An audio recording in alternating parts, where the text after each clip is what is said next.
श्रीमद् भगवद गीता प्रथम अध्याय अर्जुन विषाद योग प्रथम श्लोक। धृतराष्ट्र ने कहा, हे संजय, धर्मक्षेत्र कुरुक्षेत्र में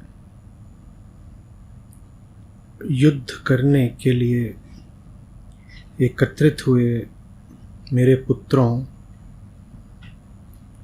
और पांडवों ने क्या किया? जिज्ञासा से आरंभ हो रहा है श्रीमद् भगवद गीता का पाठ।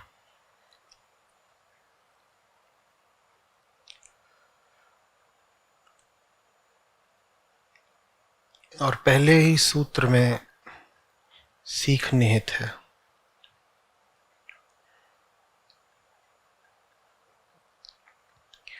कौरव पांडव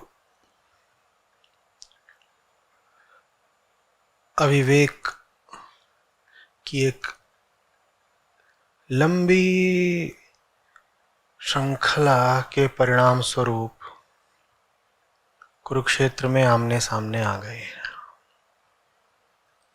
और उनको उस स्थिति में पहुंचाने में बहुतों का योगदान है, जिनमें धृतराष्ट्र भी सम्मिलित हैं।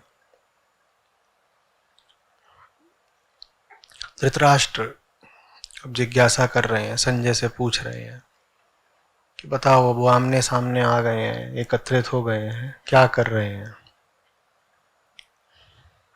यहाँ ये प्रश्न गौण है कि संजय कैसे देख पा रहे होंगे, संजय कैसे सुन पा रहे होंगे। ऐसे प्रश्नों पर बहुत चर्चा नहीं होनी चाहिए। उन प्रश्नों में कोई केंद्रीयता नहीं है। क्या वेदव्यास ने सब कुछ सचमुच संजय को कोई दिव्य दृष्टि प्रदान करी थी? दिव्य दृष्टि जैसा कुछ होता भी है क्या? ऐसा कैसे हो सकता है कि संजय इतनी दूर से सब कुछ देख पा रहे हों, सुन पा रहे हों? और अगर सब कुछ संजय नहीं देखा सुना है तो गीता के 700 श्लोकों में से प्रत्येक श्लोक वास्तव में मात्र संजय का ही है। तो इस तरह की चर्चाएं बहुत होती रहती हैं, उनमें हमें नहीं पढ़ना है, क्योंकि वो मुद्दा अहम नहीं है। उस बात में कोई केंद्रीयता नहीं है। संजय ने कैसे देखा? अपनी आंखों से देखा, संदेशवाहकों से देखा, गुप्तचरों से देखा, या सुनी सुनाई बात बता दी? कुछ भी हो सकता है। जो कुछ भी हुआ हो, उसका महत्व अप्राथमिक है। हम जिज्ञासा की बात कर रहे थे, हम जिज्ञासा पर आते हैं। एक जिज्ञासा होती है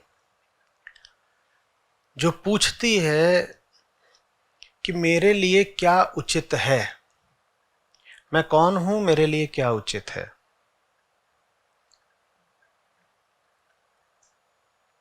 एक जिज्ञासा होती है जो केंद्रीय प्रश्न से सदा बचकर चली होती है, और उसकी जिज्ञासा, उसकी रुचि, उत्सुकता बस ये जानने में होती है कि मैंने जो अपकर्म कर दिए, उनके कर्म दंड से मैं किस प्रकार बचूं।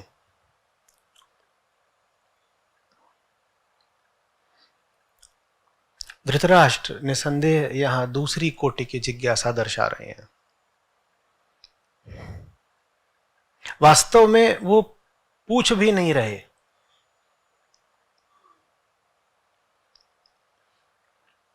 वो एक आशा खड़ी कर रहे हैं। जैसे जैसे गीता में आप साथ आगे चलेंगे, आपको दिखाई देगा कि धृतराष्ट्र कोई निष्पक्ष श्रोता नहीं है। संजय की बातों पर धृतराष्ट्र की प्रतिक्रिया स्पष्ट बता देगी कि धृतराष्ट्र स्वयं कहां पर खड़े हैं इस युद्ध में।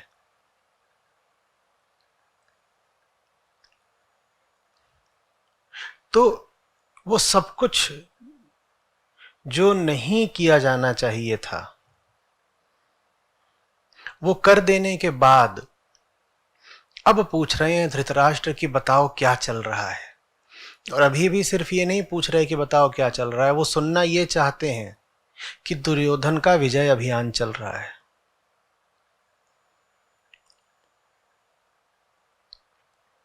प्रश्न करना अच्छी बात होती है, लेकिन प्रश्न यदि इस तरह से किया जाए कि मूल प्रश्न दबा रहे, तो ये प्रश्न प्रश्न नहीं है, ये प्रश्न प्रश्न का विरोधी है। ये सवाल सही सवाल को दबाने के लिए पूछा गया है।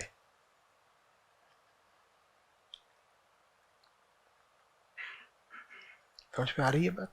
हम भी बहुत तरह के कौतूहल से भरे रहते हैं, और वेदांत पूरा जोर जिज्ञासा पर देता है। प्रश्न पूछो, प्रश्न पूछो। प्रश्न हमारे पास भी होते हैं। किस प्रकार के प्रश्न होते हैं? अच्छा, शाम को टैक्सी मिलेगी क्या?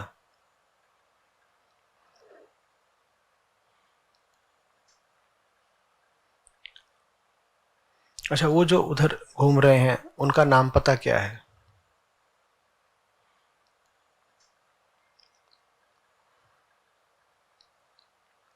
अगली बार इसी सभागार में होगा।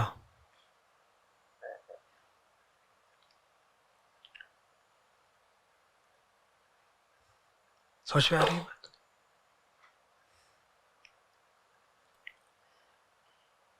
मैं दिल्ली से हूं। दिल्ली से और कौन कौन है यहां पर?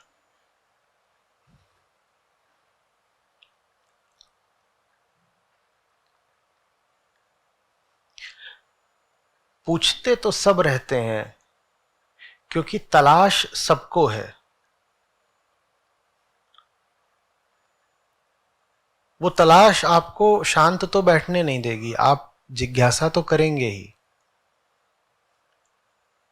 बात बस ये है कि आपकी जिज्ञासा आपको समाधान के पास ले जा रही है, या आपको कोई खोखला उत्तर दे करके क्षण भर के लिए संतुष्ट कर दे रही है। सही समाधान हमें बहुधा मिलते ही इसीलिए नहीं है क्योंकि हमारे प्रश्न ही गलत होते हैं।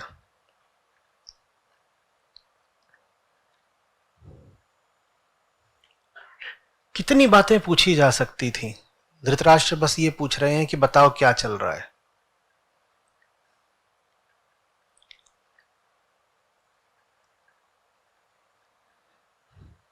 टिप्पणी करो, आंखों देखा हाल प्रसारित करो, रनिंग कमेंट्री।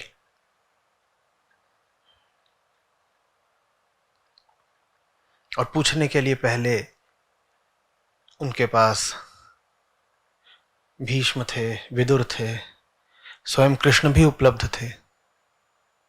जो पूछना था वो कभी पूछा नहीं। सीधे साधे प्रश्न कभी सामने रखे नहीं, क्योंकि उन प्रश्नों के उत्तर मोह को भारी पड़ते। तो वैसे सवाल आपसे भी बात करता हूं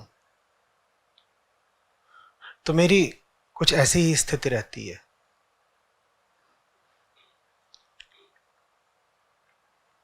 मुझे आपको देने हैं समाधान, और आप अक्सर सतही जिज्ञासा कर जाते हैं। फिर जो उत्तर है वो प्रश्न से हटकर देना पड़ता है। कि प्रश्न में कुछ भी पूछा हो, उत्तर में वो बोलो जो समाधान दे।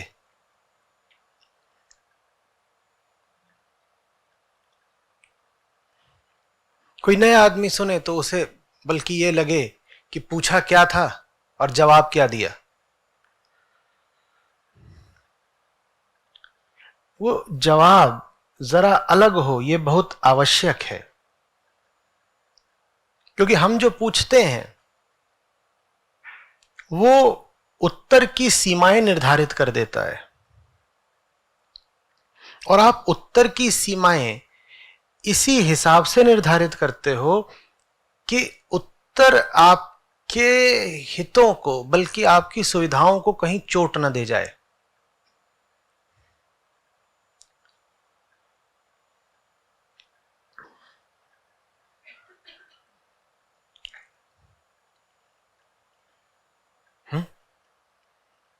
आपका लीवर खराब है क्योंकि आप शराब बहुत ज्यादा पीते हो।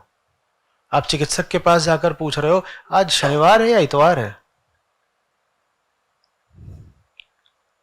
आपने बहुत चुन के सवाल पूछा है जिसका उत्तर कहीं से भी आपके शराब की आदत पर आक्रमण नहीं कर सकता। उत्तर में चाहे शनिवार बोला जाए चाहे इतवार बोला जाए, आपकी शराब बच गई। हम इस तरीके से अपने प्रश्नों की रचना करते हैं। सही प्रश्न पूछ लिया तो लिवर तो बच जाएगा, लेकिन शराब छूटेगी। शराब बचानी है तो चिकित्सक के सामने भी कोई आड़ा तिरछा व्यर्थ का सवाल रख दो जिसके उत्तर से कोई लाभ हो ही नहीं सकता। ऐसा सवाल रखो कि जिसका उत्तर एक दिशा में दिया जाए, दूसरी दिशा में दिया जाए, तीसरी दिशा में दिया जाए, कोई लाभ नहीं।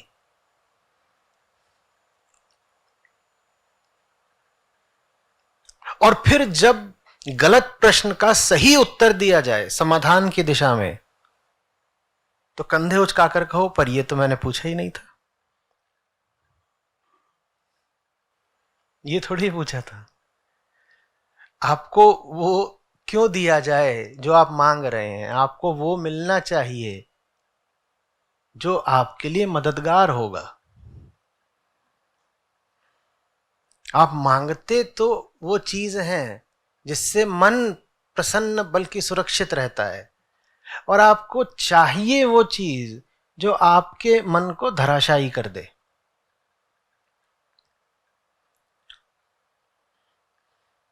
बच्चे की तरह हैं हम, उसे मुंह मांगी चीज बार बार बहुत देर तक नहीं दी जा सकती। उसको तो वो देना पड़ता है जो उसके लिए उपयुक्त है। हाँ, इतना जरूर है कि सही चीज भी कई बार उसे उस चीज की शक्ल में देनी पड़ती है जो उसने मांगी है।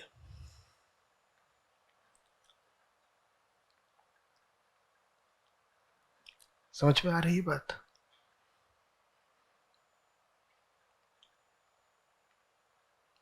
जैसे पहला श्लोक ही हमको बता रहा हो कि युद्ध शुरू कहां से हुआ है। जहां से गीता शुरू हो रही है, युद्ध वहीं से शुरू हुआ है, आदमी के भीतर के झूठ से।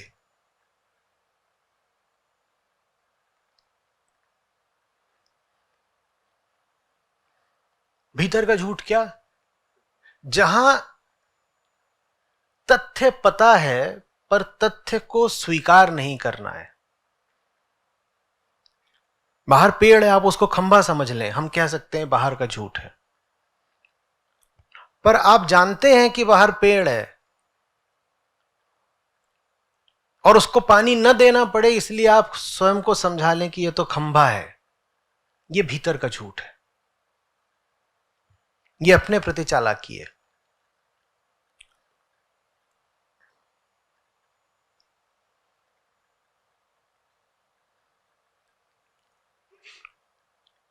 सबको पता था कि दुर्योधन का क्या हाल चल रहा है, सिर्फ धृतराष्ट्र की दृष्टि में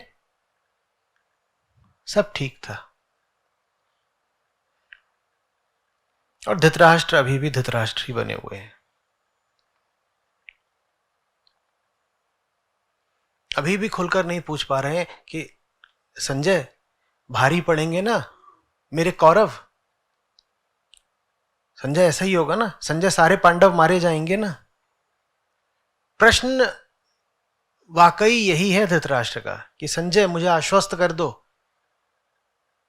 कि पांडवों को मृत्यु मिलेगी और दुर्योधन को मुकुट।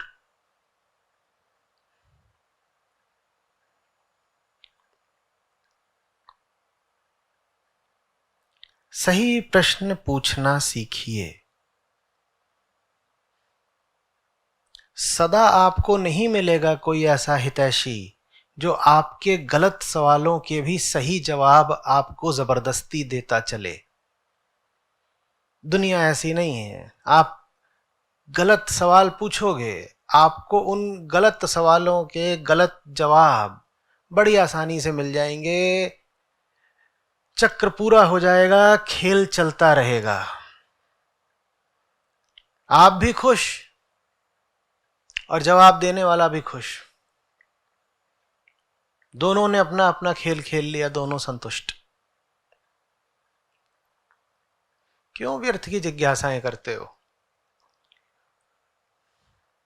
मौसम का हाल कैसा है? अच्छा, खाना खा लिया? सब ठीक ठाक? बंटू आ गया? ये केंद्रीय प्रश्न है जीवन के? नहीं, ये प्रश्न सिर्फ इसलिए पूछे जा रहे हैं ताकि समय बीत जाए, ताकि उलझन ना हो, ताकि मौन का सामना ना करना पड़े, ताकि असली प्रश्न दबा रहे।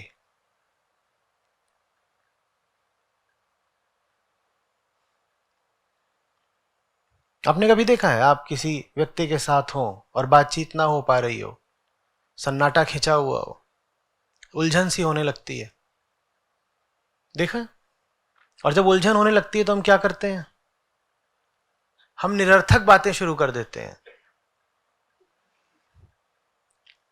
ये ऊपर आपने शर्ट पहन रखी है, पैंट?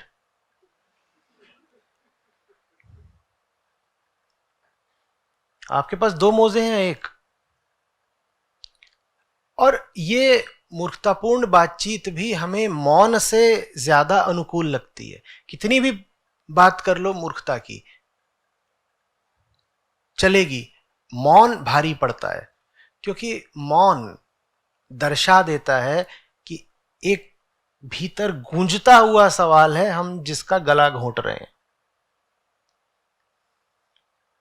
बाहर बहुत सन्नाटा हो जाए तो अपनी दिल की धड़कन भी सुनाई देने लगती है। अनुभव करा है?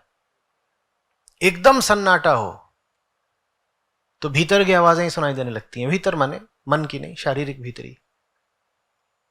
तो वैसे ही जब बाहर झूठे सवाल नहीं रहते तो भीतर जो असली प्रश्न है उसकी अनुगूंज सुनाई देने लगती है। खतरा खड़ा हो जाता है कि असली सवाल तो ये है, तो फिर उससे बचने के लिए हम झूठ मूठ की फालतू बातें शुरू कर देंगे।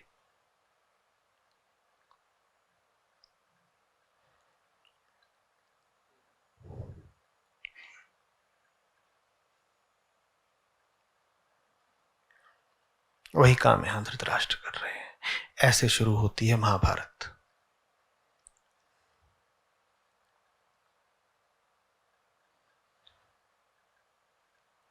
समझ में आ रही है बात? इस एक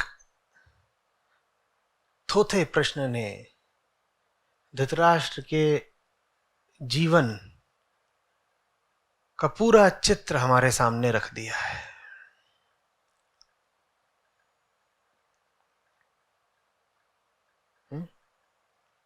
आगे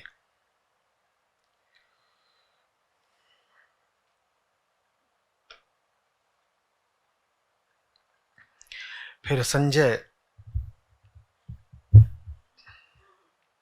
बताते हैं कि दुर्योधन द्रोणाचार्य के पास जाकर क्या कह रहा है। दुर्योधन द्रोणाचार्य को पांडवों की पूरी व्यूह रचना की तरफ इशारा करके कुछ कहता है। कहता है ये जो सेना है सामने पांडवों की, इसमें भीम अर्जुन जैसे महाधनुर्धर वीर हैं, सात्यकी विराट, महारथ ध्रुपद धृष्टकेतु, चेकितान, काशीराज, कुंती भोज पुरुजित, नरश्रेष्ठ शैब्य, युधामन्यु, उत्तमौजा, अभिमन्यु, द्रौपदी के पुत्र, ये सब महारथी सामने हैं। गुरुवर द्रोण, दुर्योधन ने कहा है। और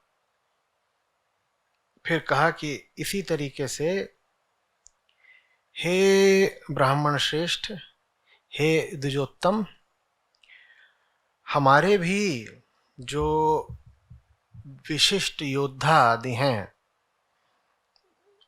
उनके मैं नाम आपको बताता हूं। ये बात थोड़ी विचित्र है। सेनाएं जब आमने सामने सजी हुई हैं, उस समय पर द्रोणाचार्य को जाकर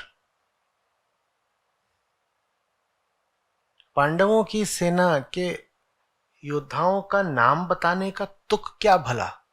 क्या द्रोणाचार्य को पता नहीं है? दुर्योधन से ज्यादा अच्छे से पता है। इसी तरह अपनी सेना के बारे में द्रोणाचार्य को क्या बता रहे? पर बताया क्या? आप हैं, भीष्म हैं, कर्ण हैं, कृपाचार्य हैं, अश्वत्थामा हैं, छोटा भाई विकर्ण है, और सोमदत्त के पुत्र भूरिश्रवा हैं, और सिंधुराज जयद्रथ हैं। अपनी सेना के बारे में बताया। इसके अलावा और भी वीर हैं, और वो सब मेरे लिए जीवन त्यागने को तैयार हैं। सभी विविध अस्त्र शस्त्रों से सुसज्जित तथा युद्ध निपुण हैं। शब्दों पर गौर करिएगा। ये सब वीर हैं और ये सब मेरे लिए जीवन त्यागने को तैयार है। आगे बढ़ते हैं। जो अगला श्लोक है, क्रमांक 10, उसका अर्थ दो तरीके से किया जा सकता है।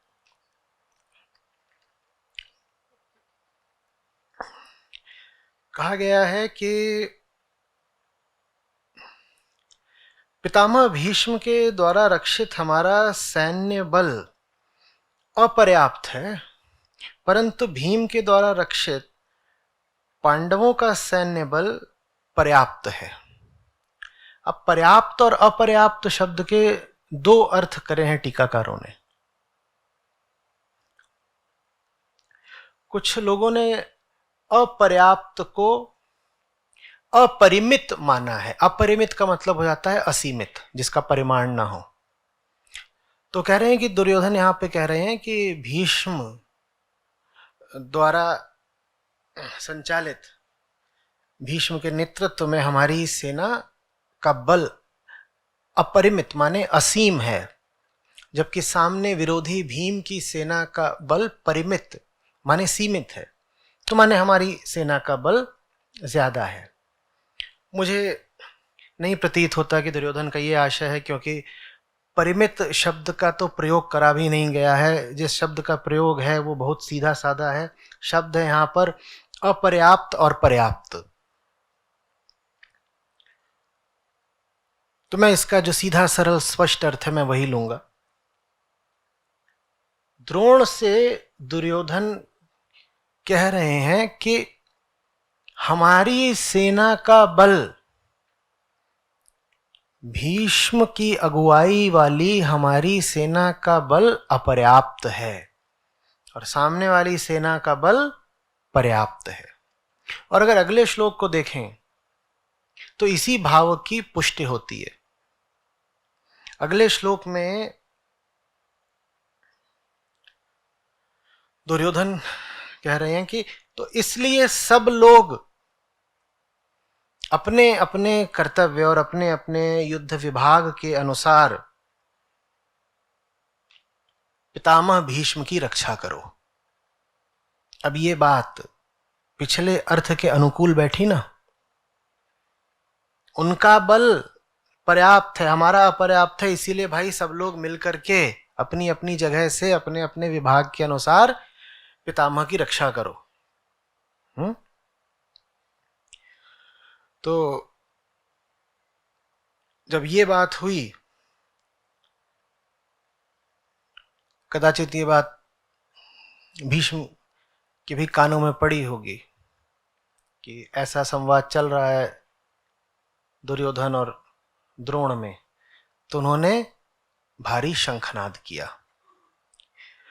तो कौरव वंश के सबसे वयोवृद्ध महान पराक्रमशाली पितामह भीष्मदेव ने दुर्योधन का आनंद वर्धन करते हुए सिंह के गर्जन के समान उच्च शब्द करके शंख बजाया। आनंद वर्धन किया क्या, उत्साह वर्धन किया। और शंख बजाया। और उसके बाद फिर एक बार शंख बज गया कौरवों की ओर से, उसके बाद फिर शुक्ल अश्वों से युक्त एक विशाल रथ पर अवस्थित रह श्री कृष्ण और अर्जुन ने 2 दिव्य शंख बजाए। और उसके बाद फिर शंखनाद ही हो रहा है। श्री कृष्ण ने पांचजन्य, अर्जुन ने देवदत्त और भीमसेन ने पौंड्र नामक शंख बजाए। उसके बाद युधिष्ठिर ने अनंत विजय शंख, नकुल ने सुघोष और सहदेव ने मणिपुष्पक शंख बजाए।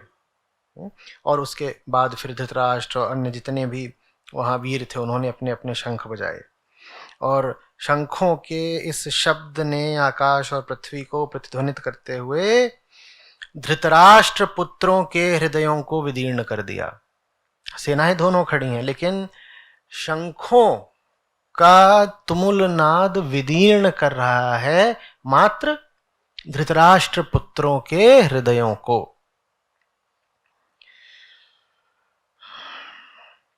और इसके बाद फिर अर्जुन कहते हैं कि अब इन दोनों सेनाओं के बीच है केशव, मेरे रथ को खड़ा करो। उस पर हम बाद में आएंगे। वो चीज श्लोक क्रमांक 21 में आती है। आज हम उससे पहले के श्लोकों पर चर्चा करे लेते हैं। तो क्या पा रहे हैं आप यहां पर? पहले श्लोक में पिता का परिचय,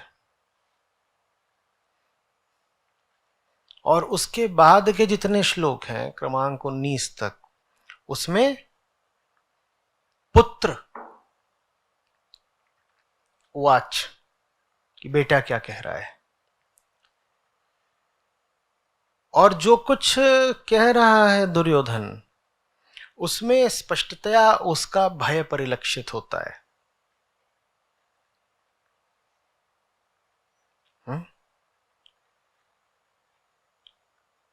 सेनाएं और योद्धा गिनाने की शुरुआत दुर्योधन ने करी है, जबकि संख्या बल दुर्योधन के पक्ष में था, ज्यादा बड़ी थी दुर्योधन की सेना। उसके बाद स्वयं ही ये कहना कि हमारा बल अपर्याप्त है जबकि विपक्षी बल पर्याप्त है, और उसके बाद कहना कि भाई सब मिल करके भीष्म की रक्षा करो, शुरुआत ही रक्षात्मक है। ये क्या हो रहा है? ये अहंकार की बहुत बहुत प्राचीन स्थिति है। वो पूरे तरीके से अचेतन कभी नहीं होता, वो जड़ और चेतन के बीच में अवस्थित रहता है। इसीलिए तो उसको दंड मिलता है। देखिए, अगर आप पूरे तरीके से बेहोश हों और उस समय आपसे कुछ हो जाए तो आपको कोई सजा नहीं मिलती। आप सो रहे हैं और सोते सोते आपने करवट बदली और कोई नन्हा जीव आपकी पीठ के नीचे आ गया, इसकी आपको कोई सजा नहीं मिलेगी। लेकिन आप जानते बूझते किसी जीव की हत्या करें, मनोरंजन हेतु, भोजन स्वाद हेतु या असावधानीवश, तो उसका दंड मिलता है। अहंकार भी जड़ नहीं होता, जानता है। इसी बात से उसकी मुक्ति की आशा है और इसी तथ्य के कारण उसको बार बार दंड मिलता है। समझिएगा, चूंकि वो पूरी तरीके से अनभिज्ञ नहीं, बेहोश नहीं, जड़ नहीं, अचेतन नहीं, इसीलिए संभावना बनती है कि जब तुम इतना समझते हो तो और भी तो समझ सकते हो। तो अहंकार के अर्ध चेतन होने के तथ्य से ही उसकी मुक्ति की संभावना उठती है। तुम्हें पता तो है ही, बस तुम्हें जो पता है वो आच्छन्न है, दबा हुआ है, छुपा हुआ है। तुम्हें कुछ भी पता ना होता तो तुम्हें कैसे कुछ बताया जा सकता था। मैं भी आपसे जो बातें बोलता हूं, मैं आपसे कोई नई बात नहीं बोलता। मैं आपसे जो बोल रहा हूं वो आपको पता है, बस आपको उस बात के अलावा और भी कई अन्य बातें पता है। मेरा काम है उन अन्य बातों को आपके मन से हटा देना, उन्हें निरर्थक, झूठा और हानिप्रद साबित करके।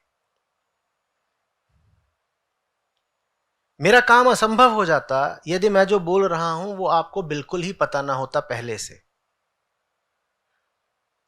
मेरे शब्दों की आपको अग्रिम सूचना है।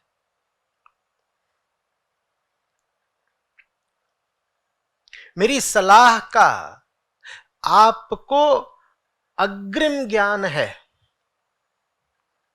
आप सब जानते हैं, बस आप थोड़ा ज्यादा जानते हैं, मैं थोड़ा कम जानता हूं। मैं बस वो जानता हूं जो जानने लायक है।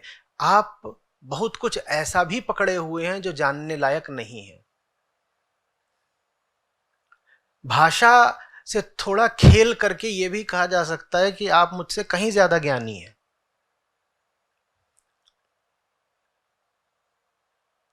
बात समझ में आ रही?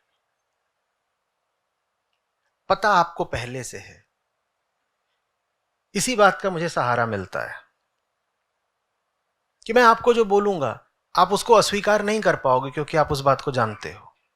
हां, उस बात को जानने के बावजूद आप अपनी ही जानी हुई बात के विरोध में 100 भीतरी झूठे तर्क खड़े कर लेते हो। आप अपने ही ज्ञान के दुश्मन आप हो। मेरा काम होता है आपके भीतर जो आपका शत्रु बैठा है उसको परास्त करना। मेरा काम होता है आपके भीतर जो आपका मित्र बैठा है उसको बल देना, सहयोग देना। समझ में आ रही बात? तो आप जानते हो पहले से। मैं कह रहा हूं इसी में आपकी मुक्ति की आशा है, क्योंकि आप कुछ न जानते होते तो आपको कोई कुछ नहीं बता सकता था। और आप जानते हो लेकिन फिर भी गलत जीते हो, इसी बात का मैं कह रहा हूं आपको दंड मिलता है। यदि जानते ही हो तो जो जानते हो उस पर आगे क्यों नहीं बढ़े?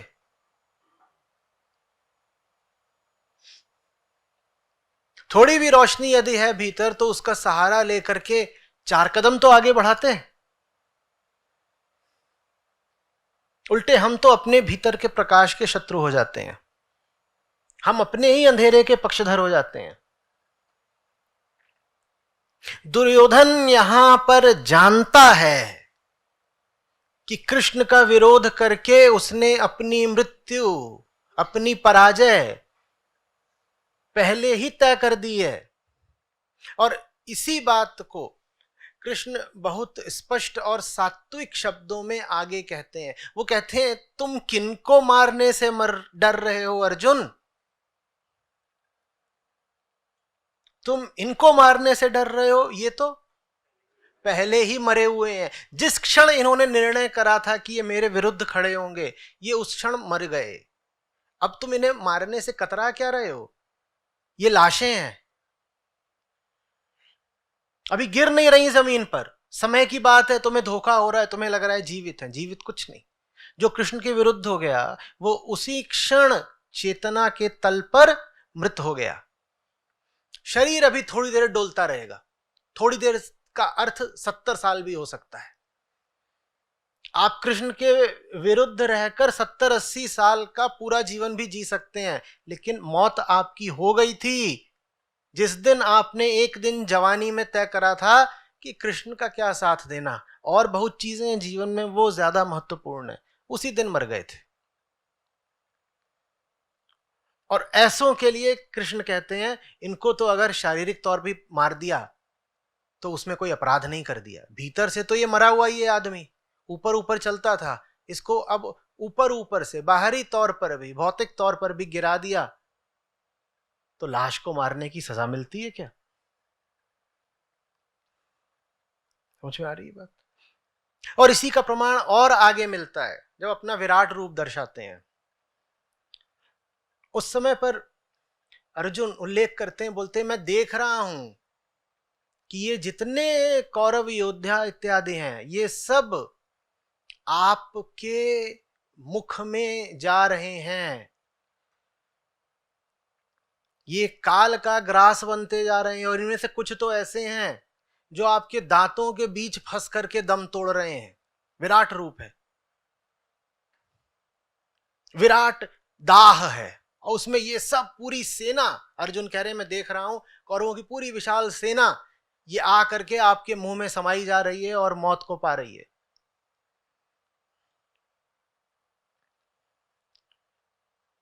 अब ये बड़ा अद्भुत संयोग है। दो बातें एक साथ देखिए।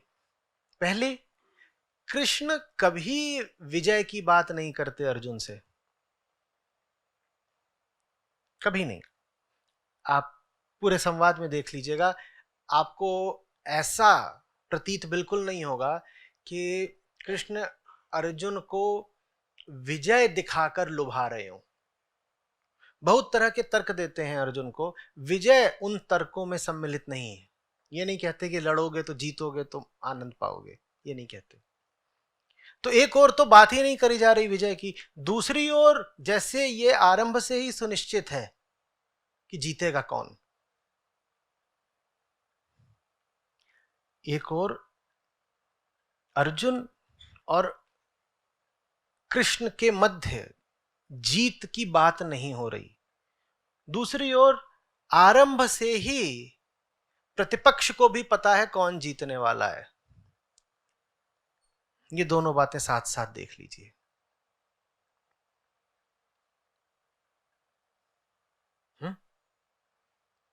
जो सही राह चल रहा है उसको जीत की परवाह करनी नहीं पड़ती। जीतूंगा या नहीं जीतूंगा ये प्रश्न होता ही नहीं है। अर्जुन के सामने बड़ा अभी धर्म संकट आएगा जब हम अगले सत्र में अर्जुन की स्थिति की चर्चा करेंगे। अगला सत्र 2-3 दिन बाद होगा, तब उस पर बात करेंगे। तो अर्जुन के सामने बड़ा विकट धर्म संकट आएगा, बड़ा विकट धर्म संकट। लेकिन उस धर्म संकट में यह कहीं भी नहीं सम्मिलित है कि कृष्ण डर रहा हूं कि हार ना जाऊं। अर्जुन को 100 सवालों ने घेर रखा है, पर उन 100 सवालों में एक सवाल भी ये नहीं है कि हार गया तो मेरा क्या होगा, गर्दन ना कट जाए, अपमान ना हो जाए, राज्य वैसे भी नहीं भोग पाया कहीं और ना भोगूं तो, और मेरी हार के कारण मेरे भाइयों की भी मौत हो और हम सब मर जाएंगे, फिर द्रौपदी का क्या होगा, अन्य रानियों का क्या होगा, अभिमन्यु और उसके भाइयों का क्या होगा, उत्तरा का क्या होगा। कोई ये प्रश्न नहीं है। जबकि आमतौर पे प्रश्न होते हैं ना, आप लड़ाई में जा रहे हो और आपके टांग और पूरा शरीर कांप रहा है, हाथ कांप रहे हैं, तो अनुमान यही लगाया जाएगा कि आपके सामने यही प्रश्न है जो आपको विह्वल कर रहा है। क्या प्रश्न, इस लड़ाई में होगा क्या, कहीं हार वार न। अर्जुन परेशान बहुत हैं, पर प्रश्न वहां बिल्कुल दूसरा है। क्या है वहां प्रश्न, क्या ये लड़ाई लड़ने योग्य है, और अपनी तरफ से अर्जुन को यही उत्तर मिल रहा है कि नहीं। क्या करोगे तुम अपने ही रक्त संबंधियों को मार करके। कहते हैं अर्जुन की इनको मार करके यदि सिंहासन पा भी लिया तो किस मूल्य का, यह प्रश्न है अर्जुन के सामने।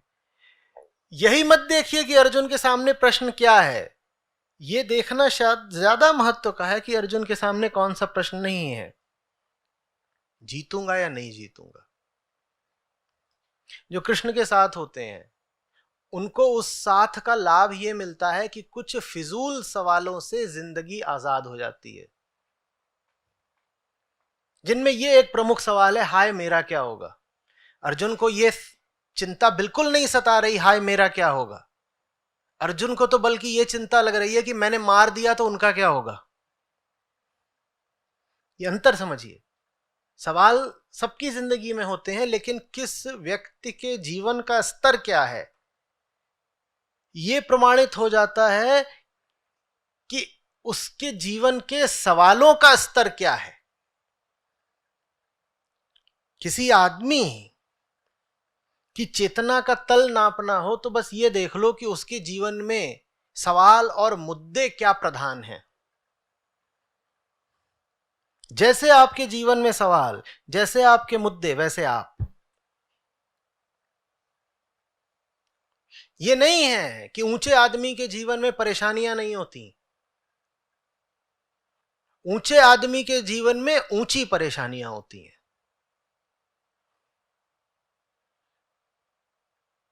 बात समझ रहे हैं? तो एक उच्च चेतना और निम्न चेतना के व्यक्ति में अंतर उसकी चिंताओं, उसकी परेशानियों, उसके धर्म संकटों के स्तर को देखकर कर सकते हो। बिल्कुल हो सकता है कि आपको एक एक साधु आदमी बड़ा विवहल, बड़ा उद्विग्न दिखाई दे, बड़ा फंसा हुआ दिखाई दे, जैसे जान उसकी झंझट में हो। और यह भी हो सकता है कि आपको एक बेहोश आदमी बड़ी मौज में दिखाई दे, उसको कोई फिक्र नहीं, मजे में घूम रहा है। लेकिन बात बस ये होगी कि उस साधु के सामने जो मुद्दा, जो परेशानी, जो चुनौती होगी, उसका भी एक बड़ा ऊंचा स्तर होगा। और ये जो असाधु घूम रहा है, साधारण संसारी, इसकी जो मौज होगी, उस मौज का भी एक बड़ा गिरा हुआ स्तर होगा।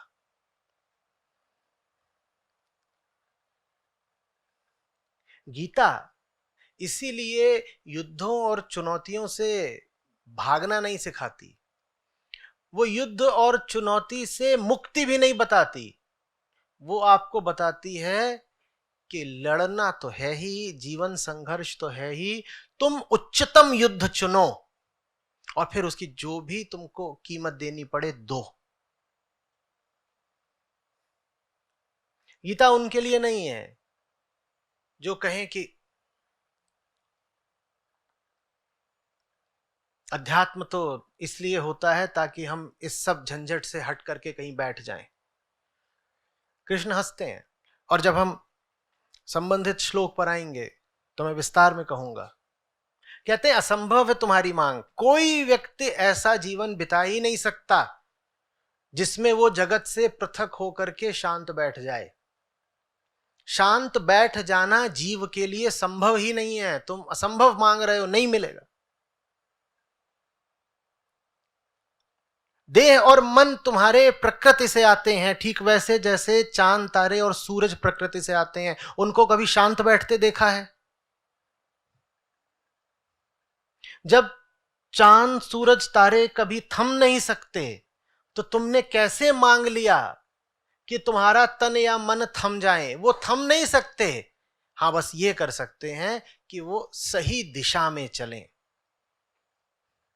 और सही दिशा में चलते चलते चलते बिल्कुल ऐसा हो सकता है कि एक दिन वो चलने के पार निकल जाएं। लेकिन चलने के पार जाने की आशा करना बिना चले पूरी मेहनत के साथ बड़ी अवैध मांग होगी। तो तुम्हें चलना होगा, तुम्हें लड़ना होगा।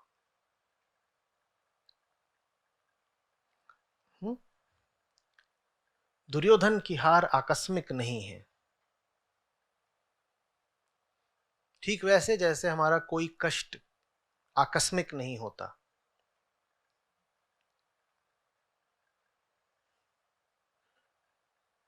स्थितियों को इसीलिए वेदांत कहता है कि कभी कोई दोष दिया ही नहीं जा सकता। दुर्योधन ने अपनी स्थिति चुनी है। दुर्योधन को आरंभ से ही पता है कि हार होनी है। हाँ, वो इस बात को स्वयं ही स्वीकार न करे, संभव है। आने वाले पन्नों में आप ऐसा भी पाएंगे कि दुर्योधन चुनौती दे रहा है, श्रीमद् भगवद गीता में नहीं, महाभारत में, क्योंकि गीता के बाद तो युद्ध का संपूर्ण विवरण है ना। और दुर्योधन साफ साफ कह रहा है कि आज मैं जिसके सामने पड़ूंगा आज उसकी मौत कर आएगी ये वो। तो सतह पर हो सकता है दुर्योधन स्वयं को ही समझा ले कि मैं सही चल रहा हूं, मेरा काम हो जाएगा, जीवन युद्ध में मुझे विजय मिल जाएगी। पर अनजाने में दुर्योधन स्वयं ही उद्घाटित कर रहा है कि उसे भी पता है कि वो जीत नहीं सकता। ठीक वैसे जैसे हमें हमारे अंतस को, हमारे मर्म को, हमारी गहराई को भली भांति पता है कि हम जैसा जीवन जी रहे हैं उसमें बात बनने वाली नहीं है। लेकिन ये जानते हुए भी क्या दुर्योधन स्वेच्छा से बदलने को तैयार, समर्पण करने को तैयार नहीं? वही हालत हम सबकी। पता हमें है कि हम कृष्ण के साथ नहीं हैं, लेकिन फिर भी हम डटे हुए हैं और उम्मीद बांधे हुए हैं कि पार लग जाएंगे, जीत जाएंगे, आनंद मिलेगा। कैसे जीतोगे? तुम्हारी अपनी गहराइयां ही तुम्हारा साथ नहीं दे रही हैं।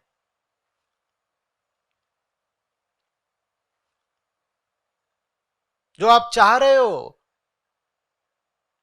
कृष्ण के बिना ही जीत जाना जो आप चाह रहे हो, वो करने के लिए तो आपका अपना हृदय ही आपका साथ नहीं दे रहा है। और यह हालत मात्र दुर्योधन की नहीं है। जब शंखनाद होता है तो गीता कहती है कि सब धृतराष्ट्र पुत्रों के मन तार तार हो गए, विदीर्ण हो गए।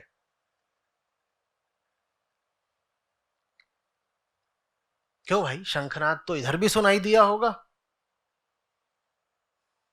मान भी लें कि भीम बड़े बहादुर थे, अर्जुन भी, तो नकुल सहदेव उनका क्या?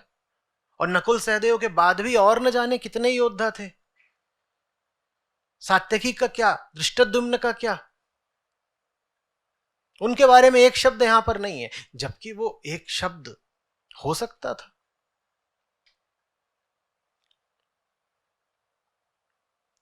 संजय को तो एक निष्पक्ष भूमिका दी गई है, वो तो बता सकते थे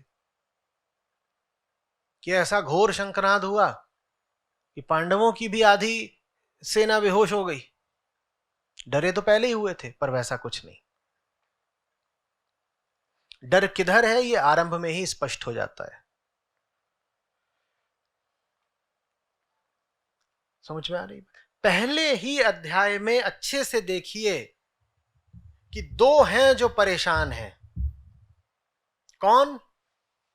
रणक्षेत्र पर, पीछे नहीं, रणक्षेत्र पर दो हैं जिनकी चिंता पहले ही अध्याय में हमारे सामने आ जाती है। कौन दो? दुर्योधन और अर्जुन। ये पकड़िए बात अच्छे से। चिंताग्रस्त होना बुरा नहीं है, दुर्योधन वाली चिंता रखना बुरा है। और कृष्ण के साथ रहने से ऐसा नहीं कि आप चिंताहीन हो जाएंगे, हां, आपकी चिंता का स्तर उठ जाएगा। आपकी चिंता ही फिर आपको कृष्ण के पास ले आएगी। दुर्योधन भी चिंतित है और उसकी चिंता उसे कृष्ण से और दूर धकेलती है। अर्जुन भी चिंतित है, अर्जुन की चिंता कृष्ण के और पास लाती है। भूल जाइए अध्यात्म की उस छवि को जो कहती है कि आध्यात्मिक आदमी तो द्वंद्वों के बिल्कुल पार निकल जाता है और निर्द्वंद और निर्विचार होकर के बस सुख सागर में गोते लगाता है। द्वंद्व तो लगातार रहेगा। वो द्वंद्व किसके पक्ष में कर रहे हो बस ये देख लो। अर्जुन आपको निर्द्वंद दिख रहे हैं क्या? अर्जुन का द्वंद्व तो दुर्योधन के द्वंद्व से भयानक है ज्यादा।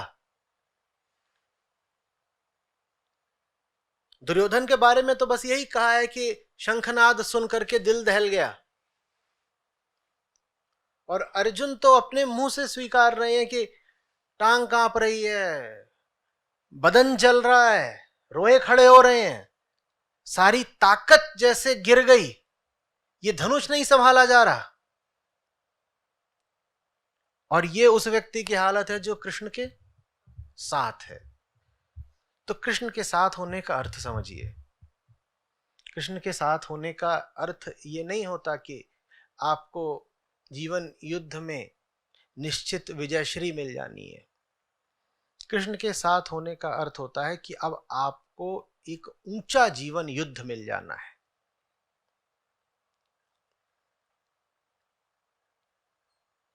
मजे की बात यह है कि युद्ध जितना ऊंचा होगा उसमें जीतने की संभावना उतनी ज्यादा होगी। युद्ध जितना दुरूह और दुष्कर होगा जीतने की संभावना उतनी ज्यादा होगी। ये बात पल्ले ही नहीं पड़ती। हमें लगता है युद्ध जितना आसान होगा जीतने की संभावना बढ़ेगी। भौतिक जगत में ऐसा होता है। अस्तित्व में ऐसा नहीं होता। अस्तित्व में जितना गहन, जितना विकट, जितना असंभव युद्ध होता है आपके जीतने की संभावना उतनी बढ़ जाती है। आप जीत जाते हो सिर्फ इस वजह से कि आपने एक बड़ा असंभव युद्ध चुना।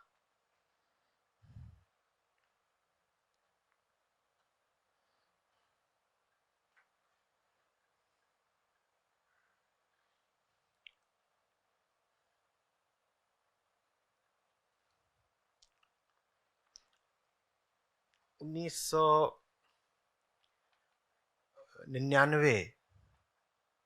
1999 तो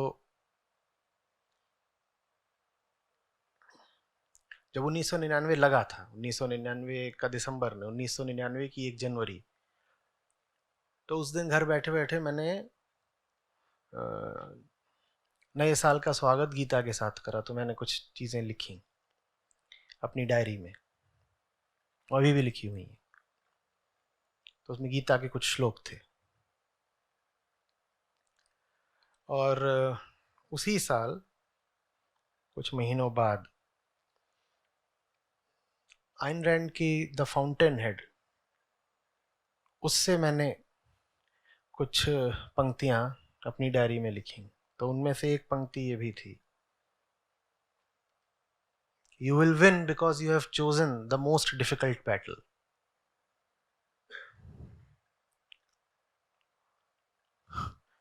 You will win because you have chosen the most difficult battle.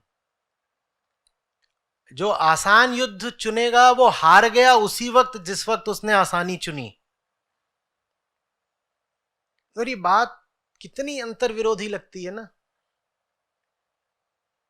कि तुम इसलिए जीतोगे क्योंकि तुमने सबसे कठिन युद्ध चुना है।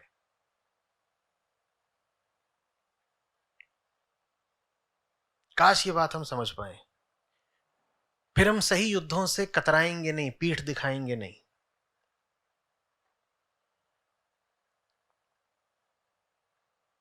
अगर कुछ कठिन है तो वो आपके लिए खुशखबरी है, वो अवसर है आपके लिए जीतने का। कठिनाइयों से वो नहीं जीता जो कठिनाइयों को परास्त कर गया, कठिनाइयों से वो जीत गया जो कठिनाइयों को स्वीकार कर उनसे जूझ गया। तो जूझना ही जीत है। जो जूझा वो जीता, हारा बस वो जो भगोड़ा, पीठ दिखाने वाला, क्या कह के, अरे नहीं ये तो अभी बहुत भारी लड़ाई है, हमारे बस की थोड़े ही है।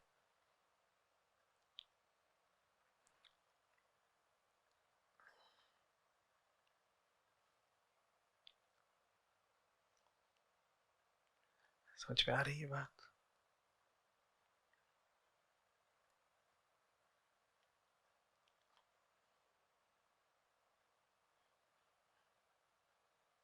आप अगर पूरी कहानी को गौर से देखें तो मुझे बताइए कि अर्जुन को सुख कौन सा मिल रहा है पूरे जीवन में?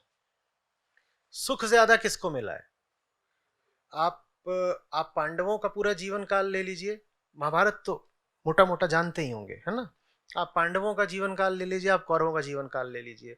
अब याद करिए कि सुख किसने भोगा है? पांडवों ने कैसे भोगा है बताओ? पांडवों ने राज कितने साल करा होगा कुल?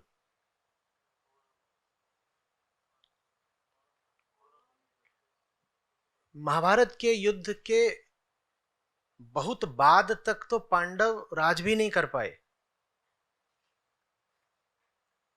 प्रयाण कर गए और हिमालय पर जाकर समाधि ले ली, एक के बाद एक। और जीवन भर क्या करते रहे पांडव? संघर्ष ही करते रहे, इधर से उधर भटक रहे हैं। 12 साल वहां घूमे, फिर 1 साल छुप रहे हैं, उसमें कोई कुछ बन रहा है, कोई नर्तक बन रहा है, कोई किन्नर बन रहा है, कुछ कर रहे हैं। उससे पहले भी तमाम तरह के षड्यंत्रों का शिकार हो रहे हैं, कभी पानी में डुबोया जा रहा है, कभी लाक्षागृह में जलाया जा रहा है, तमाम तरह के अपमान भी झेल रहे हैं, सब हो रहा है। तो कृष्ण के साथ रहने से क्या मिला? सुख तो नहीं मिला, सुख तो दुर्योधन ने ही लूटा है। सारा खेल यहीं गड़बड़ा जाता है। हमको बता दिया गया है कि जो भगवान जी के साथ रहता है उसको बहुत हैप्पी हैप्पी सुख मिलता है। और तो ठीक है, सुख नहीं मिलता, दम मिलता है, जिंदगी मिलती है, जान मिलती है, प्राण मिलते हैं, अपने आप को मनुष्य कह पाओ ऐसा अधिकार, ऐसी पात्रता मिलती है।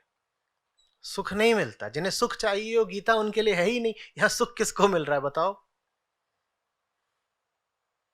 गीता में कहां सुख है? कोई चर्चा सुख की? और गीता ज्ञान के बाद भी अर्जुन कौन सा सुख पा जा रहे हैं? अपने पितामह को, अपने गुरु को, अपने भाइयों को मारने में कौन सा सुख है? उसके बाद अपने ही वंश का पूरा नाश अर्जुन भी देख रहे हैं। कौरवों भर का नहीं हुआ, पांडवों का भी हुआ, एक को छोड़ के सब गए।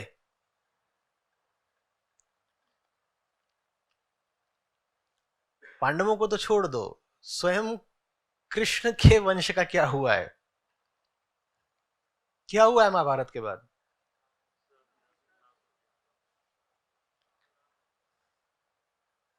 वो सब भी आपस में लड़के सब खत्म, अंतरकलह।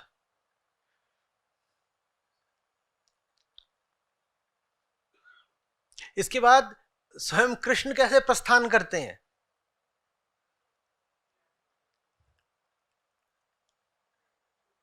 जिन्हें महाभारत का युद्ध नहीं मार पाया, कोई तीर नहीं छू पाया, उन्हें कौन मार देता है तीर? ये कोई साधारण सा अखेटक, वो घूम रहा है कि कहीं कुछ मिल जाए, कछुआ, खरगोश, मेढक, हिरण, तो कहता है बस टांग भर दिख रही है, न जाने कैसा तो वो शिकारी था। और ऐसों के हाथों, ऐसे शिकारी के हाथों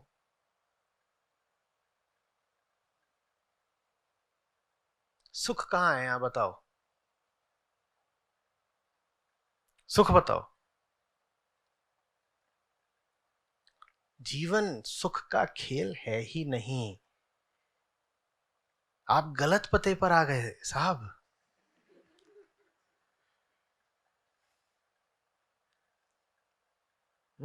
कोई सुख खोज रहा हो उसको बोलो साहब ये आपने गलत जगह जन्म ले लिया।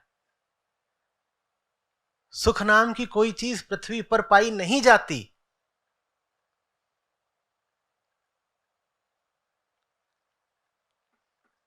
Better luck next time.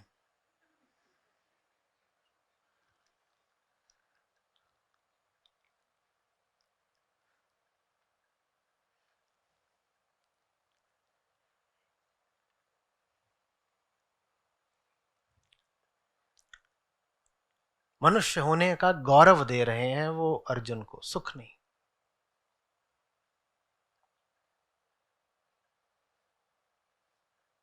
अपने आप को इंसान कह सको ये अधिकार दे रहे हैं अर्जुन को, सुख नहीं।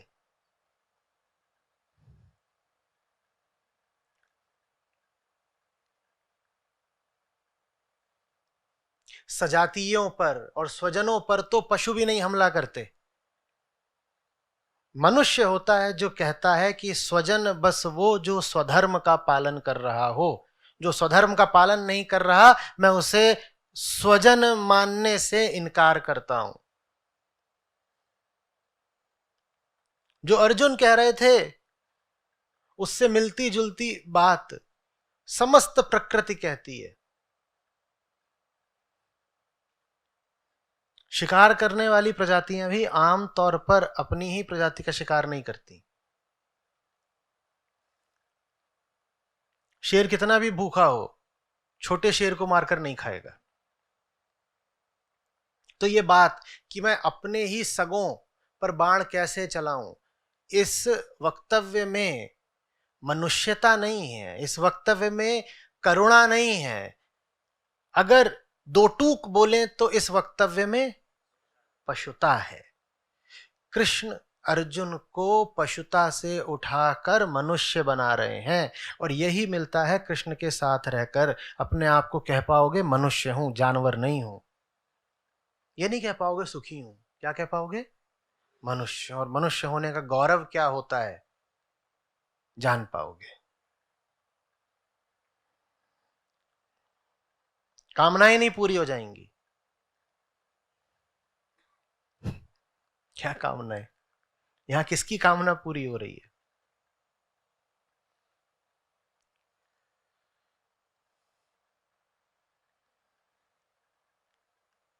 धृतराष्ट्र और गांधारी का अंत कैसे हुआ था? वन गए थे, वहां दावानल। और धृतराष्ट्र और गांधारी भरी नहीं थे, एक तीसरा व्यक्ति भी था, कुंती। ये 5 दिग्विजयी पुत्रों की माता हैं। दावानल समझते? जंगल गए हैं। क्यों? क्योंकि इतनी बुरी हालत हो गई है, शोक शोक और शोक। गांधारी हर समय छाती पीट रही हैं और महल के बाहर निकलो तो राज्य में चारों ओर विधवाएं ही विधवाएं और अनाथ बच्चे बच्चियां। तो तीनों वृद्ध जनों ने तय किया कि वन को जाते हैं। वन को गए, वहां वन में आग लगी, तीनों जल के मर गए। यहां सुख किसको है? हारने वाले को सुख है, जीतने वाले को भी सुख नहीं है। तो लड़ो इसलिए नहीं कि सुख मिलेगा,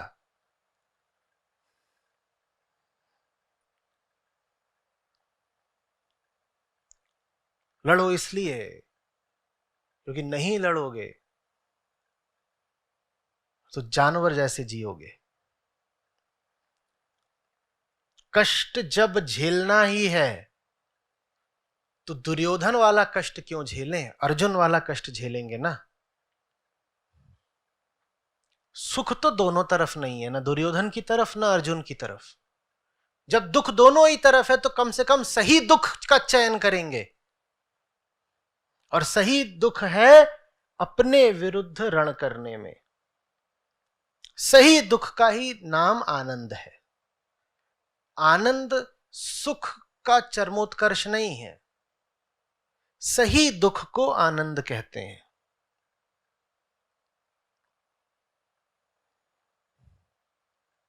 आ रही बात समझ में?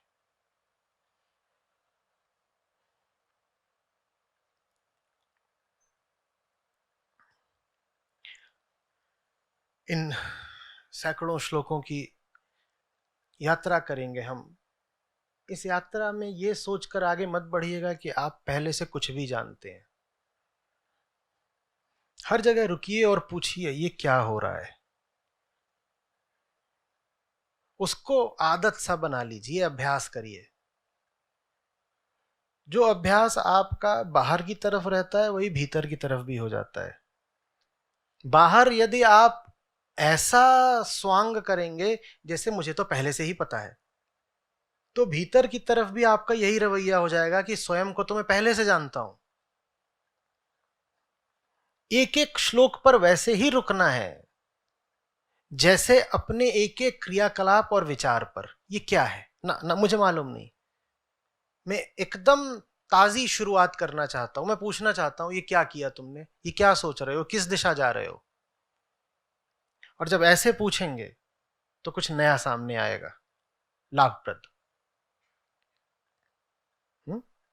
आचार्य जी प्रणाम। आचार्य जी, जैसे अभी आपने बात करी कि ऊंचा दुख और ऊंची लड़ाई, तो पहले जैसे एक गृहिणी थे, तो गृहिणी के रूप में तो बिल्कुल शांत, आध्यात्म के लिए भी समय मिलता था कि आध्यात्मिक पुस्तकें पढ़ना या किसी सत्संग में जाना, तो उससे बड़ी शांति रहती थी। लेकिन उसके बाद कुछ स्वयं अपने आप ही मतलब ऐसा माहौल बना कि थोड़ा व्यापार में, जैसे आपको सब मालूम ही है, तो थोड़ा उसमें जैसे अपना कदम बढ़ा, तो उससे मतलब अब दिखता है, पहले तो ऐसे लगता था कि जैसे हमारे जितना साफ सुथरा कोई नहीं था। अब अपने आप में लोभ दिखता है, लालच, डर, और जैसे ईर्ष्या, मतलब सारे ही मतलब अपने आप में इतने विकार दिखते हैं कि बहुत ज़्यादा।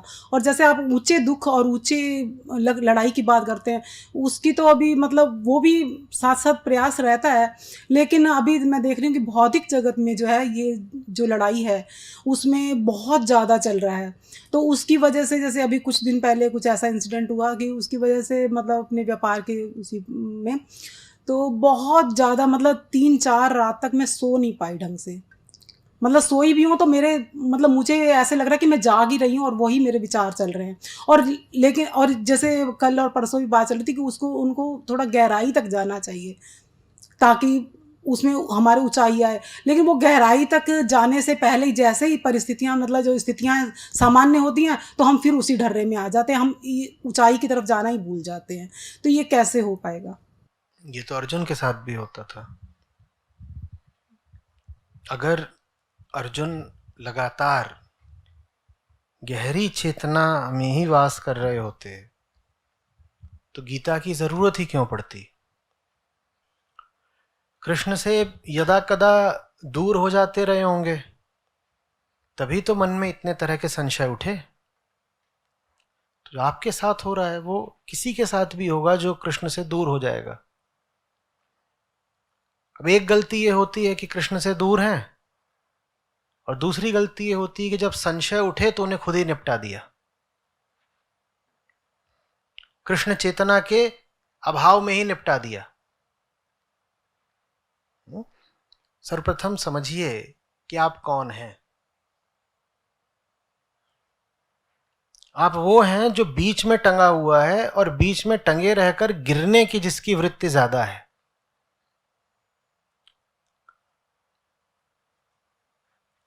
नारियल के पेड़ पर नारियल टंगा हुआ है। पहली बात तो बीच में है ना नीचे है ना ऊपर है। दूसरी बात संभावना यह है कि जैसा है अगर वैसा ही रह गया तो गिरेगा तो बेटा नीचे ही। वैसी हमारी हालत है, जड़ और चेतन के बीच में है, और वृत्ति यही है कि जड़ता की ओर ही और गिरें।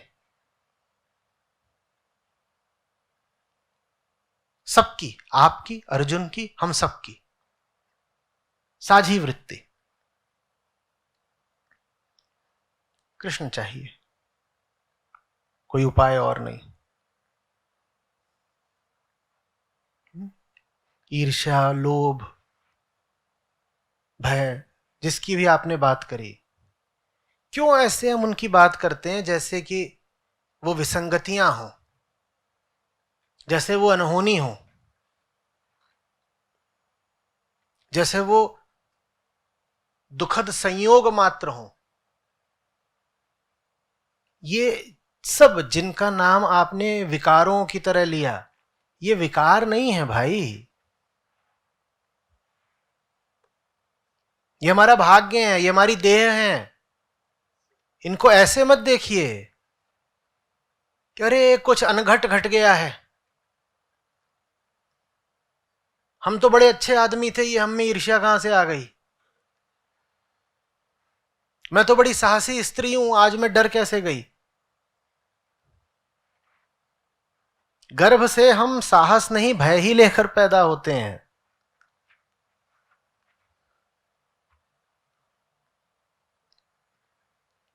प्रेम नहीं ईर्ष्या ही लेकर पैदा होते हैं।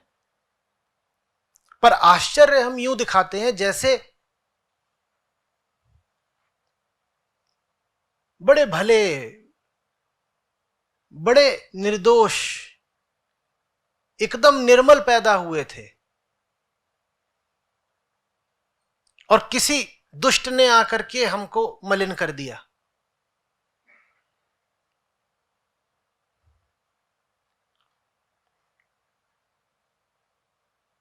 है ना, लागा चुनरी में दाग दिखाऊं कैसे, वो बात ठीक है, पर असलियत उससे भी आगे की है। ये चुनरी पैदी ही काली होती है।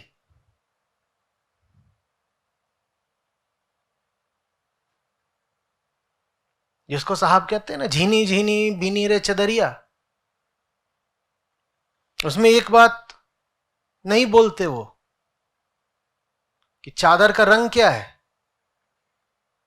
झीनी झीनी बीनी तो ठीक है, पर एकदम काली होती है पैदा, और जीवन भर फिर क्या करना पड़ता है, घिसो, उस पे ज्ञान का साबुन लगाओ, जितना घिस सकते हो घिसते रहो।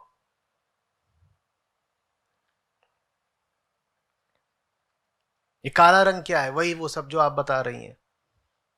और सबकी चदरिया एक जैसी होती है। हाँ, काले के भी फिर अलग अलग प्रकार होते हैं। किसी का कोयले वाला काला, किसी का रात वाला काला, किसी का नागिन वाला काला। तो उसी प्रकार मनुष्यों में विविधताएं पाई जाती हैं। फिर हम कहते हैं नहीं नहीं देखो, मैं इससे अलग हूं, वो काला है, मैं काला नहीं हूं। वो काला काला है, तुम कोयला काला हो, इससे ज्यादा नहीं अंतर है दोनों में। मनुष्य मनुष्य में प्राकृतिक रूप से इससे ज्यादा अंतर नहीं होता। इससे ज्यादा अंतर तब आता है जब मनुष्यों में कोई एक कृष्ण के संग जाता है, तब कुछ आयामगत अंतर आता है। अन्यथा तो चुनाव कर लो कौन सा चाहिए। हेनरी फोर्ड ने कहा था, उनकी कार आई थी और वो बड़ी मांग में थी, हर कोई खरीदना चाहता था, मॉडल टी था शायद। तो अब अलग अलग रंगों के अगर वो गाड़ियां निकालें, उत्पादन करें, तो समय लगेगा। तो सारी गाड़ियां एक ही रंग की निकालते थे, काली।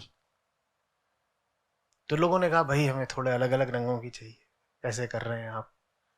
अब उनकी मोनोपोली, वो काय को सुने। उन्होंने कहा you can have any colour as long as it is black. वैसे ही हमारा हाल है।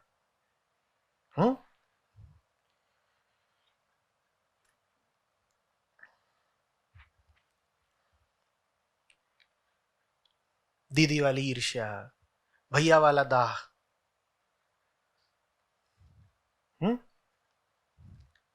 अंकल वाला ज्ञान, आंटी वाला भ्रम। चुन लो जो चाहिए।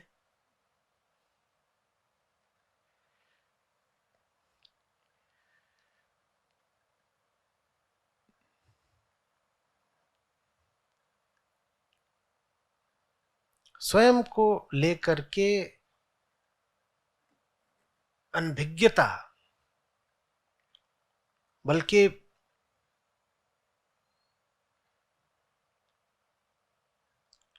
एक साजिश, जैसे गलतफहमी कहना उतना ठीक नहीं, साजिश कहना ज्यादा ठीक है। उसमें क्यों रहते हैं आप। अरे मेरे से धोखे से गलती हो गई, धोखे से कुछ नहीं होता, हम ऐसे हैं। और वैसा होने से आपको सिर्फ कृष्ण बचा सकते। कृष्ण, यहां जो मैं कह रहा हूं, तो मैं यहां पर मोरपंख वाले कृष्ण की तो नहीं बात कर रहा ना। मैं गीता वाले कृष्ण की बात कर रहा हूं। उससे बस आपको कृष्ण बचा सकते हैं।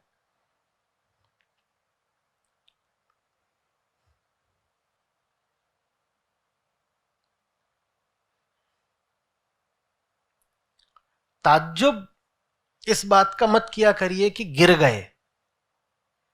ताज्जुब तब किया करिए जब कृष्ण के समीप ना हो, लेकिन ऐसा लग रहा हो कि नहीं गिरे। यह बड़ी खतरनाक हालत है। गिर गए तो ये तो होना ही था, गिरने के लिए तो पैदा होते हो। लेकिन कृष्ण के साथ है नहीं, फिर भी ऐसा लग रहा है गिरे नहीं है, सब ठीक ठीक चल रहा है, जिंदगी बढ़िया चल रही है, तब बिल्कुल सहम जाया करिए, कुछ बहुत खतरनाक चल रहा है जीवन में। कृष्ण जीवन में नहीं है, फिर भी ऐसा लग रहा है कि सब ठीक चल रहा है, कुछ बहुत बहुत विनष्टकारी होने जा रहा है, हो रहा है।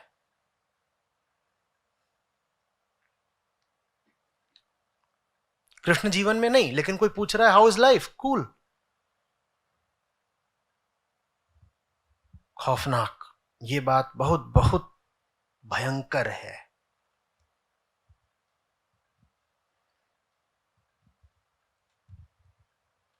आचार्य जी ऐसा लगता है कि जैसे शायद ये कुछ अति मांग है कि मतलब ऐसे लगता था कि मैं मतलब 4 साल ही हुए थे, 4 साल ही है इसमें आपके साथ जुड़े हुए, तो ऐसा लगता था कि नहीं मैं तो अध्यात्म में काफ़ी आगे बढ़ चुकी हूँ अपने आप को, ये शायद ये भी भ्रम था।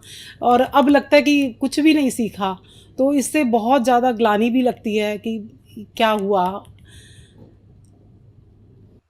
कभी सखा बोलते हैं,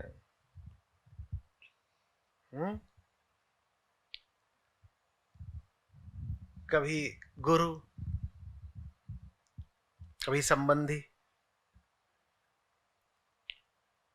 मित्र तो बोलते ही रहते हैं।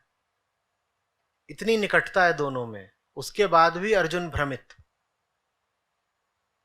इतनी निकटता है उसके बाद भी अर्जुन भ्रमित, और उनका रिश्ता उतना ही पुराना है जितनी अर्जुन की उम्र। और महाभारत के युद्ध के समय अर्जुन की उम्र 50 पार कर चुकी थी। तो कम से कम 50 साल का रिश्ता, अब वो भी इतनी गहराई का, गुरु भी, सखा भी, संबंधी भी, और तब भी अर्जुन बहक गए। और आप कह रही हैं 4 साल में मैंने लगभग 6 कोर्स करे हैं, 8 किताबें पढ़ी हैं और 7.5 कैंप करे हैं, मैं कैसे फिसल गई? अर्जुन फिसल सकते हैं, आप बच जाएंगी। आपके सुपुत्र बोधस्थल में रहते हैं, वो दिन में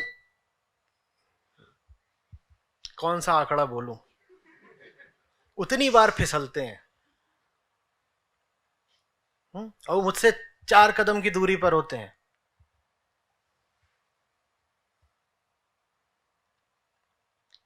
हमें अपनी हालत का कुछ ठीक ठीक अनुमान है ही नहीं।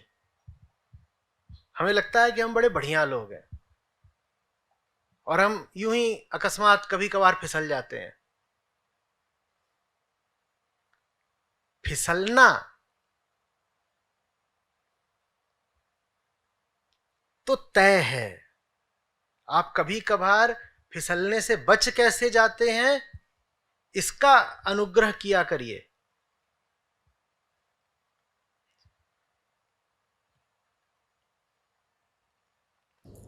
आचार्य जी एक प्रश्न और था।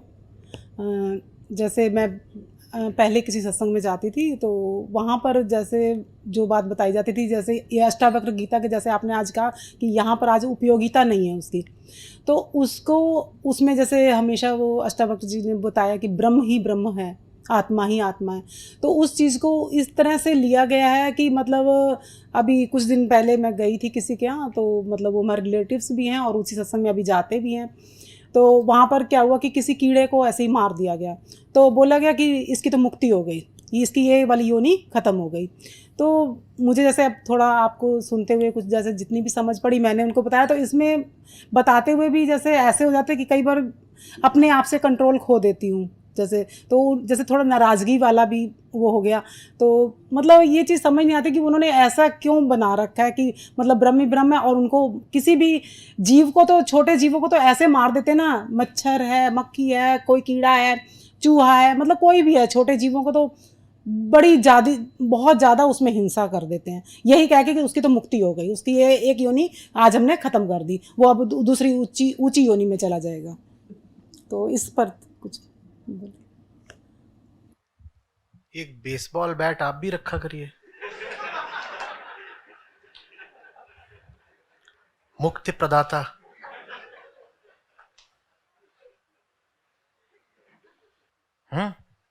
ये क्या है? ये मुक्ति का उपकरण है। गुरुजी, आपसे ज्यादा तो कोई योग्य है ही नहीं मुक्ति के। आपने इतनी गीताएं पढ़ी हैं, आप ही कहते हैं ब्रह्म ही ब्रह्म है। आपको तो कब की मुक्ति मिल जानी चाहिए थी। कृपया मुझे मौका दें।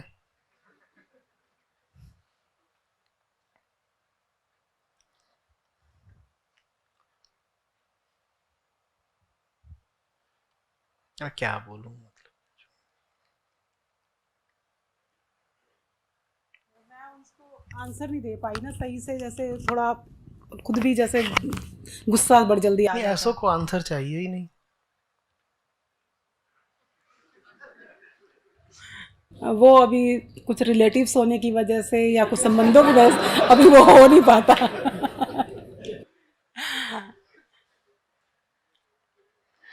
आंसर से, शब्दों से, उत्तरों से काम चलता तो क्यों कहते कृष्ण अर्जुन को कि उठा गांडीव? वो दुर्योधन को बुलाते ना, इधर आ, तू भी बैठ चंपू, गीता चल रही, तू भी सुन। उसको बुला भी लेते, वो आ भी जाता। कृष्ण का उतना सम्मान सब करते थे। एक बार वो आ भी जाता, बैठ जाता, वो सुन भी लेता, तो क्या होता? एक बिंदु आ जाता है जिसके बाद शब्दों से काम चलता ही नहीं।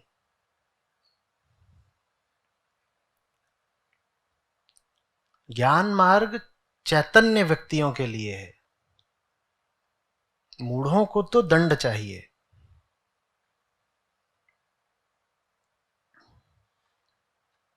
इसीलिए गीता उपनिषदों से अधिक प्रभावकारी रही है, प्रसिद्ध और प्रचलित रही है। उपनिषदों में दंड का कोई विधान ही नहीं है। उपनिषद बहुत ऊंची चेतना के वातावरण के लिए हैं। गुरु हैं, शिष्य हैं, और बहुत ऊंचे ऊंचे तल का संवाद चल रहा है, वो उपनिषद है। गीता जरा ज्यादा धरातल पर है।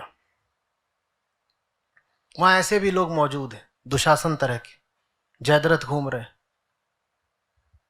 उपनिषदों में आपको दुशासन और जयद्रथ जैसे नमूने मिलेंगे ही नहीं। लेकिन दुनिया में क्या है?